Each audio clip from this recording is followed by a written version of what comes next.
हाँ जी भाई, यूके के वेदर का भी ना पता नहीं चलता, किस टाइम धूप पड़ी, किस टाइम छाँव है, किस टाइम तूफान है, कोई समझ नहीं आती। आज जब मैं सुबह उठी हूँ तो एक तरफ ऐसे शाम पड़ी थी, दूसरी तरफ धूप और तीसरी तरफ तूफान। खैर जो भी, ओवरऑल देखकर बड़ा मज़ा आया। फिर मैंने सोचा नाश्ता भी कर लेती हूँ क्योंकि मुझे हॉस्पिटल जाना था। और पता फाइनली उस स्टेज पर आ गया जब हम मम्मियों को कहा करते थे कि आप लोग क्या डब्बियों को रीयूज़ करते रहते हो, और अब मैं भी उसी स्टेज पर आ गई हूँ क्योंकि मसाले लेती हूँ पैकेट वाले, और उसको लेकर जो मेरे पास अच्छी डब्बियाँ होती है ना तो उनके अंदर रीफिल कर लेती हूँ। अब जब नमान खाना बनाने लगते हैं ना तो उनसे सारे मसाले मिक्स हो जाते हैं, क्योंकि ऑब्वियसली अगर आप खुश्क धनिया का पाउडर है और गरम मसाले का पाउडर है वो तो हमें पता है ना किस डब्बे में क्या पड़ा, दिखने में तो सारे एक जैसे ही लगते हैं तो वो कंफ्यूज हो जाते हैं। तो कभी हम मम्मियों को बातें किया करते थे कि आप डब्बियाँ फेंकते नहीं हैं, ये अच्छा नहीं लगता, मतलब शो ख़राब हो जाती है किचन की।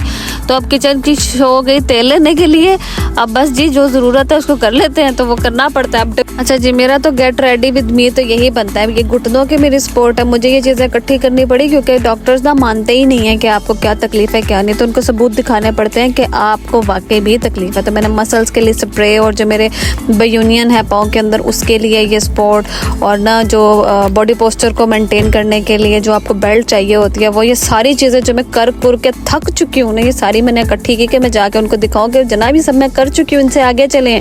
पैरासीटामोल और इस तरह के उड़लम फुड़लम देने से ना मुझे आगे चलें।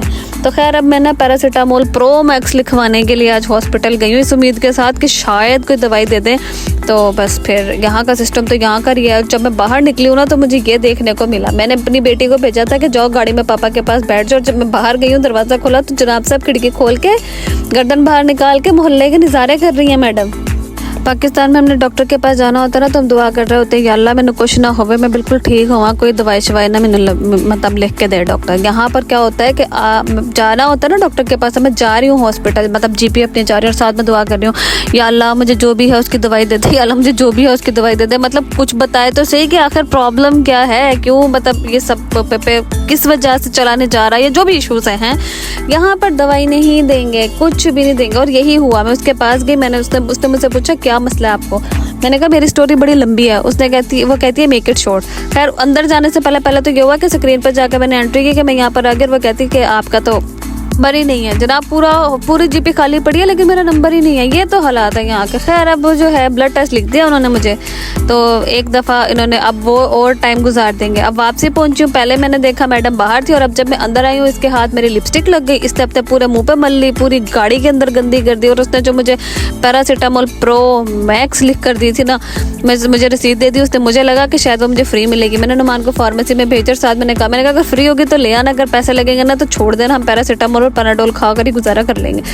जनाब वो दवाई भी 9 पाउंड की है मतलब आपको कुछ भी फ्री नहीं मिलेगा। उसके उन सब चीज़ों के बावजूद मुझे यूके बहुत पसंद है, पता नहीं क्यों, यहाँ का माहौल जैसा भी है ना, मतलब जितने मर्जी पैसे लग जाए लेकिन मुझे यहाँ पर मज़ा आता है। हर चीज़ के लिए आपको पे करना पड़ता है पर लाइफ बहुत अच्छी है यहाँ की, क्योंकि देसी माहौल है, बिल्कुल पाकिस्तान जैसी वाइब्स आती हैं। इस पर लिखा हुआ है जी नींद आती है आपको, गोली नहीं खानी। भाई मुझे तो नींद वैसे ही बहुत आती है, गोली खाऊं या ना खाऊं, मैं तो वैसे भी लाश की तरह ही फिरती रहती हूँ।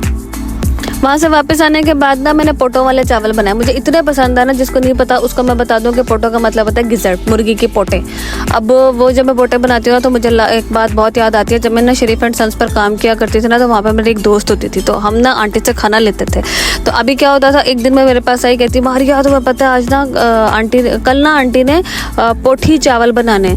अब मुझे ना कोई भी बात गलत ना समझे, क्योंकि कुछ ज़रूरत होती है वो इंसान की हर किसी के अपने साथ होती है। अब मेरा दिमाग ऐसा था, मैं काम कर रही थी, मैं बहुत बिजी थी, मैं डंडी उस टाइम नहीं मारती थी, मतलब बाद में थोड़ी बहुत हो जाती थी तो ना मैं बड़ी लगी पड़ी हूँ काम में, और मेरे दिमाग ने ना टी को टी से रिप्लेस कर दिया, मतलब हे साइलेंट हो गया। अब मेरे दिमाग में चल रहा है, मैंने कहा यार ये कस्टमर्स के सामने क्या बात कर रही है, चावल और जो भी। तो ना मैं ना थोड़ी देर बाद उससे जाके कंफर्म किया, मैंने कहा तुम क्या कह रही हो, और वो मुझे बाद में पता चला कि ठी ये जो पहाड़ी लोग होते हैं ना, पोठी चावल राजमा चावल को कहते हैं। तो अब जब भी ना मैं राजमा चावल या फिर जो रेड किडनी बीन्स होते हैं उनको जब भी देखती हूँ ना तो मुझे वो लड़की बहुत याद आती है, और मुझे अपना डर्टी माइंड भी बड़ा याद आता है, मुझे हंसी भी बहुत आती है। लेकिन खैर डर्टी माइंड की क्या बात है, कुछ ज़रूरतें होती हैं जो इंसान के साथ चलती रहती हैं, मतलब हर किसी के साथ है, हो जाए तो हो जाए, नहीं हो मतलब डॉक्टर के पास जाता है, दिन रात पानी पीता है, फकियाँ खा रहा होता है कि हाय मेरी तबीयत खराब है, तो जो है खैर मैं अब मुझे खुद भूल गया क्या लफ्ज़ था, पोटी नहीं पोट क्या था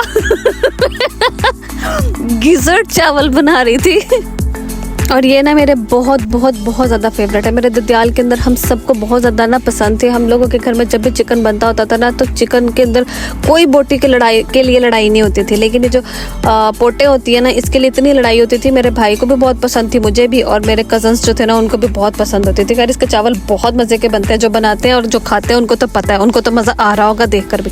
लेकिन जिन्होंने कभी नहीं बनाई तो वो इसको ट्राई करें, और अगर किसी को बनानी नहीं आती तो मुझे बताएं, मैं किसी दिन इसकी रेसिपी शेयर करूँगी। मुझे तो बिरयानी से भी ज़्यादा मज़ा इसको खाने में आता है। ये चावलों का दम खुला है और यहाँ मेरे सब्र का दम निकले। बस जी, आए हाय, अब मैंने प्लेट से जाई, प्याज, खीरे, टमाटर, जो चीज़ें मुझे सलाद की मिलती थी वो मैंने अपनी प्लेट में से जाई, बड़े मज़े से खाई। Thanks for watching, stay blessed and happy. अल्लाह हाफिज़।